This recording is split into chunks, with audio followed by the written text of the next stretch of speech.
This is Brian with Do It Yourself Outdoors. We're finally to reloading video. Today we're going to start working on rifle ammunition reloading, and we're going to break it into two videos. We're going to do a case preparation video, and then the second video will be loading the case itself.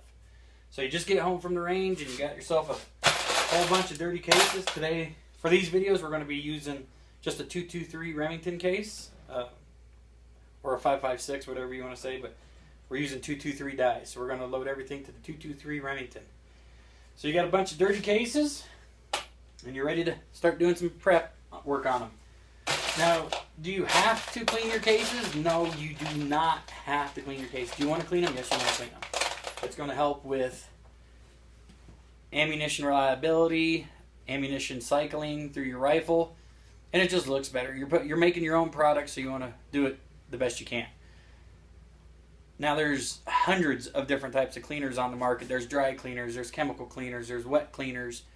I prefer just to use a standard old Lyman tumbler, Pro 1200. There's 30 different, 40, 50, 60, 100 different tumblers on the market. You can use whatever one you want. In this tumbler, I run just the Tough Nut tumbler cleaner. It's crushed nutshells treated with Rogue. Cleans and shines all metals to be higher luster. There's nothing wrong with using just corn cob. There's just nothing wrong with using walnut. Whatever you want to use, you can use, okay? So, I've already thrown some cases in here and I tumbled them for 1 hour. So let's get them cases out of there.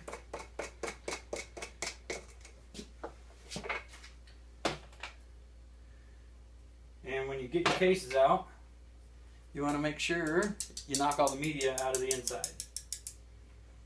Get them all cleaned up. I've got quite a bit of, I think I maybe threw 20, 30 in here. We don't need a ton of cases for a demonstration here.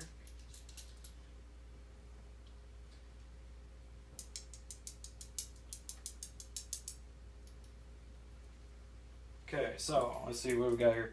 We got 7 cases. Let's get 10 out. 8, 9, 10. All right, so we got 10 clean cases here. Let's go ahead and get this guy out of our way. And we'll just give you, here's a dirty case. Here's a once fired case here, and here's a clean case. There's really not that much difference, you know. After a couple firings, they get super dirty. So now then, you got your cases out of your media. I like to wipe them all the dust off.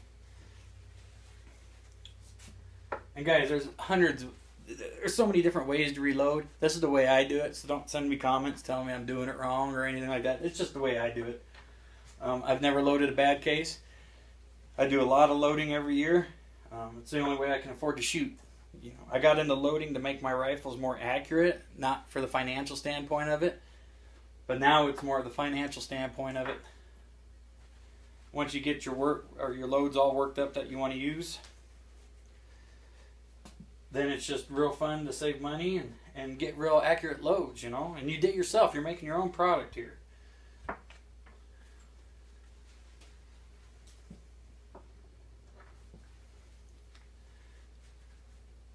Alright, so we've got 10 cases here. We're going to get out the dies. All the dies are good. Everybody puts out a good die. Hornady, RCBS, Dillon. I prefer RCBS stuff because it's more prevalent, easier to find. Lyman stuff's good.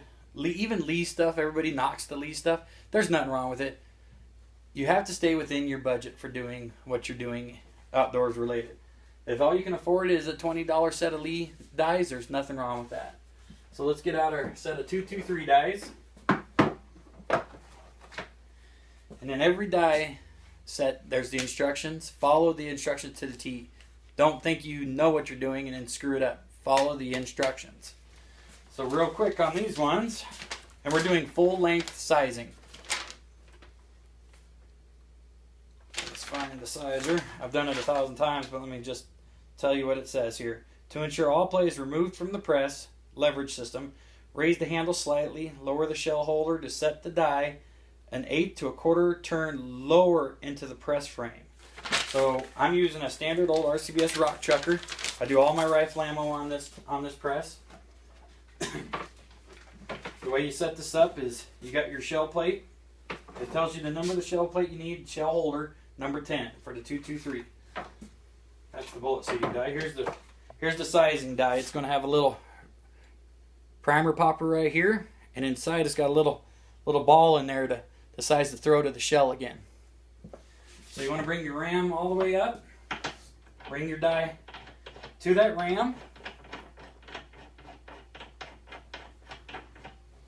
right there, and then it said give it an additional 1/8 to 1/4 turn, and you're going to feel your ram cam over.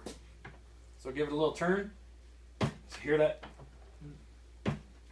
cam over right there? I'm going to back it out just a little bit more right there. That's how once you get it, the more and more reloading you do, the more and more accustomed and familiar you're going to be with your equipment.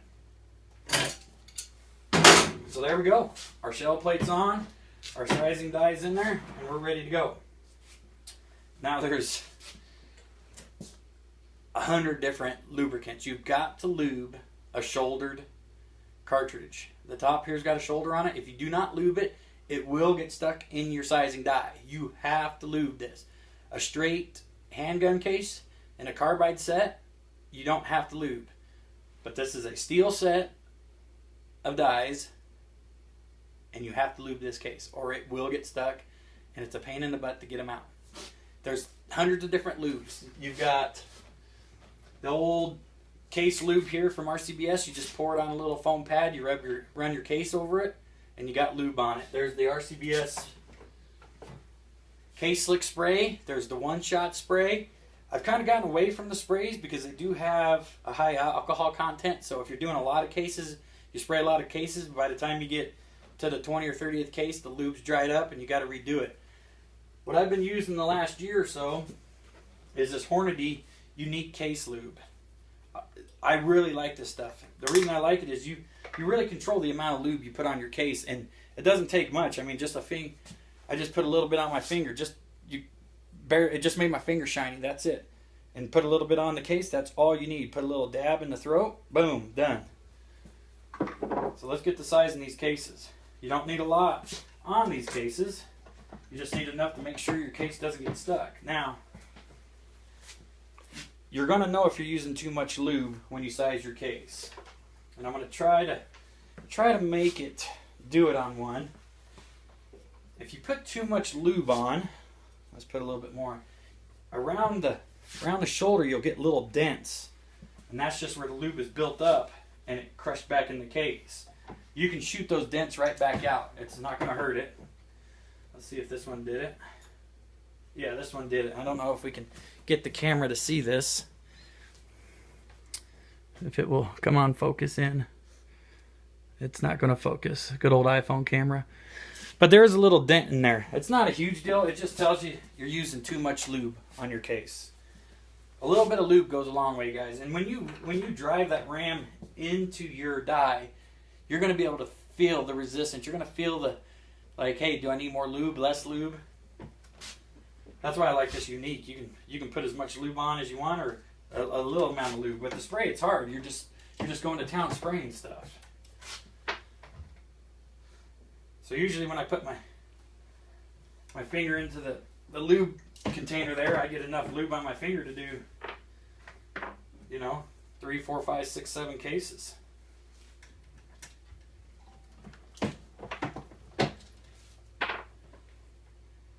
Like I said, it doesn't take a lot of lube. It just takes enough so your shell does not get stuck in the die.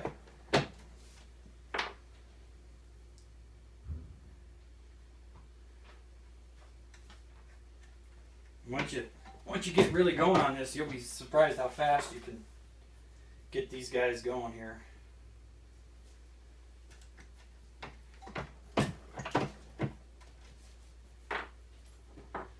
Two more to go. Boom. One more.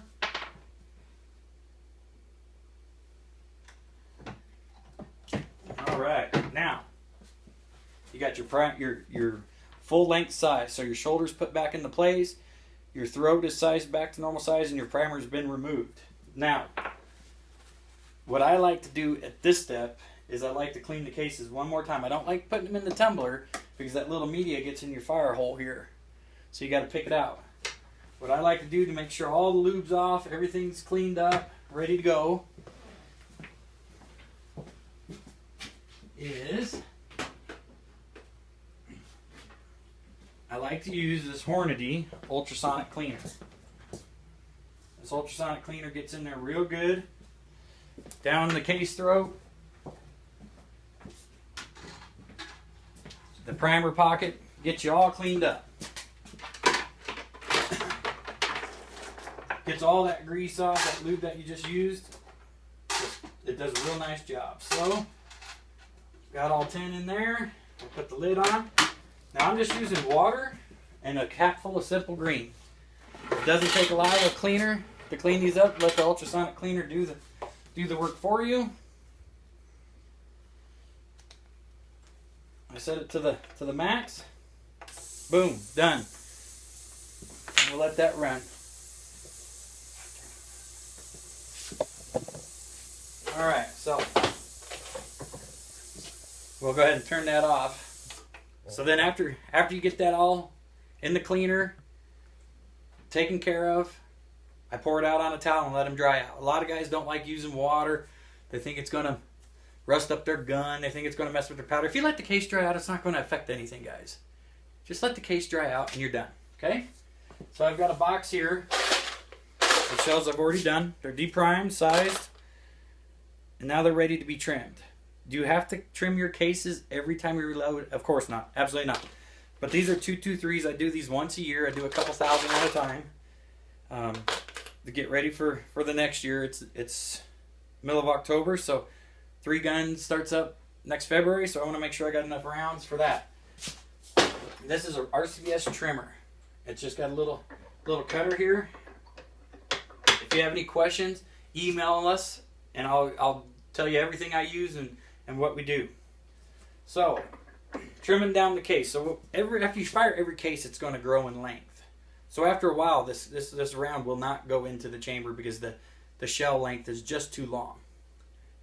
It doesn't happen as much anymore because there's so many tolerances now that the rifle manufacturers have put long throats in there, so you don't really have to trim them anymore. But I do anyway. It's just something that I was taught to do, so I do it. In your reloading book, I'm going to load Hornady bullets in here. I get a good deal on Hornady bullets.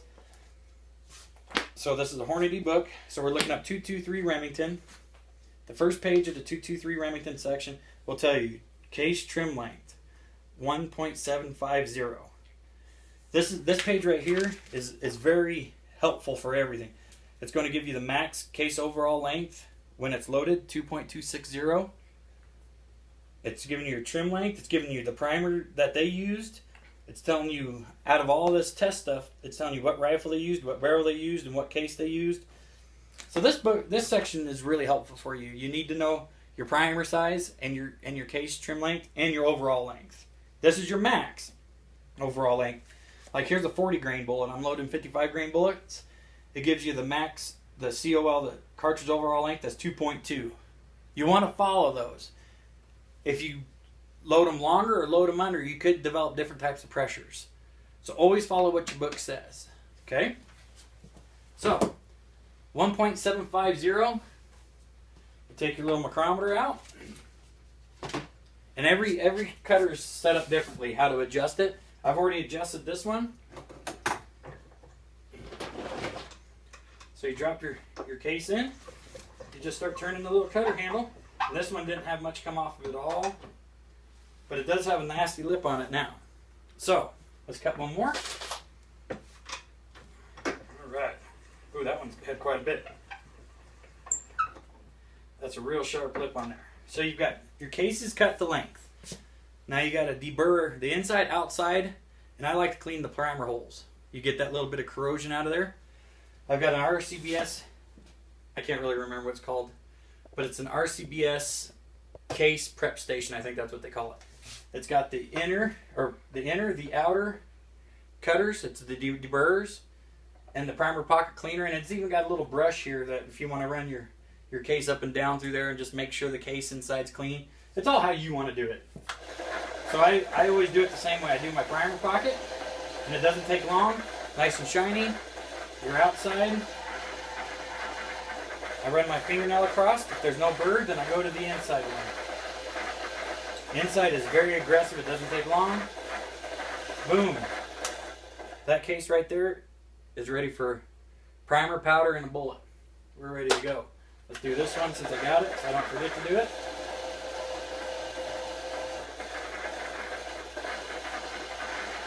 Outside, feel it, inside. And the more and more you guys do this, the more and more it's just going to become second nature for you, you know? And that's it. This whole, I got about 338 cases right here that is ready for primer, powder, and bullet. We're ready to load this stuff up. The next video, we'll go ahead and load this stuff. I just want to touch on a couple things, guys. Reloading's fun. It's extremely stress relieving, a great money saver, and a great way to build accuracy in your rifle. If you got a rifle that's not shooting a minimum 1.5-inch group at 100 yards, reloading is a quick way to get them groups tighter. You know, different powders, different bullets will really affect how your rifle shoots. Sorry about that. One thing I really want to touch on is reloading can be extremely dangerous too. You have to pay attention to what you're doing. If you're using different powders, you've got to use what the book says. If you're loading Hornady bullets, use a Hornady book. If you're using Barnes bullets, I love Barnes bullets for hunting. That's my #1 hunting bullet. If you're using Barnes bullets, use a Barnes book. Do not load Barnes bullets with Hornady data. Guys, the copper jackets, the lead jackets, whatever you're loading, has got different gliding metals in it, which means the slickness of everything. They're all top secret. The other bullet manufacturers don't know what they're doing. You cannot load a Barnes bullet with Hornady data or vice versa. You're going to create different pressures and end up blowing your gun off or blowing your hand off or really hurting yourself or somebody else. You have to load whatever bullet you're using to that manufacturer's data. Okay? Number 2, I like having a beer just as much as the next guy, but you cannot drink and reload at the same time either. Okay? You've got to pay attention to what you're doing. I've been loading a long time. I went through there. It was pretty quick. If anybody's got any questions, please email us. doityourselfoutdoors@gmail.com. And I'd be more than happy to answer any questions for you. You've got to be safe. So our next video, we're going to load shells up. We're going to primer them, powder them, seat the bullet, crimp them. I crimp these bullets. I don't crimp a lot of my bullets, but these ones I crimp. So if you got any questions, email us. If you got any comments below. And this is Brian with Do It Yourself Outdoors. Thank you.